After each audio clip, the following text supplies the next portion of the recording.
आज हम डिस्कस करने वाले हैं राज्यसभा से जुड़े कुछ महत्वपूर्ण प्रश्न के बारे में जो आगामी अन्य प्रतियोगी परीक्षाओं के लिए काफी हेल्पफुल होने वाले हैं। तो आइए शुरू करते हैं आज का महत्वपूर्ण प्रश्न। भारतीय संसद के अपर हाउस को किस नाम से जाना जाता है? भारतीय संसद के अपर हाउस को किस नाम से जाना जाता है? तो इसका जवाब होगा राज्यसभा। अगला प्रश्न है, काउंसिल ऑफ स्टेट्स का हिंदी नाम राज्यसभा कब पड़ा? काउंसिल ऑफ स्टेट्स का हिंदी नाम राज्यसभा कब पड़ा? तो इसका सही आंसर होगा 1954 ईस्वी को।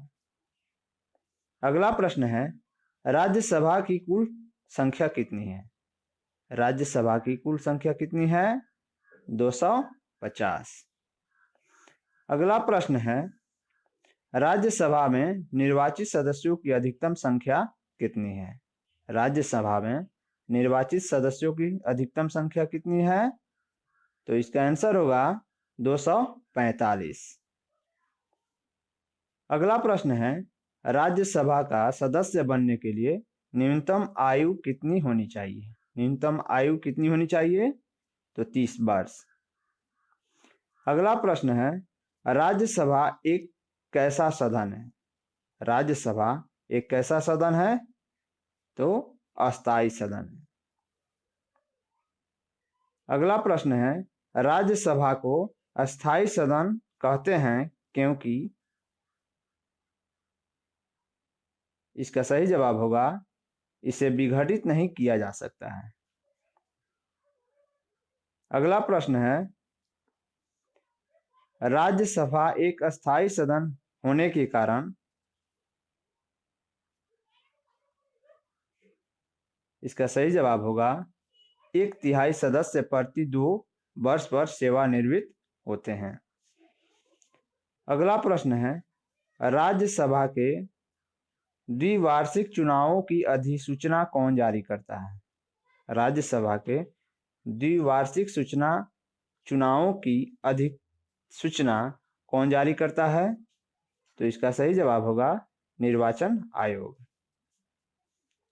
अगला प्रश्न है, राज्यसभा के सदस्यों का चुनाव किसके द्वारा किया जाता है? राज्यसभा के सदस्यों का चुनाव किसके द्वारा किया जाता है? तो इसका सही जवाब होगा विधानसभा के चुने हुए सदस्यों द्वारा। अगला प्रश्न है, राज्यसभा के सदस्यों का कार्यकाल कितने वर्ष का होता है? कितने वर्ष का होता है? तो इसका सही जवाब होगा 6 वर्ष के लिए।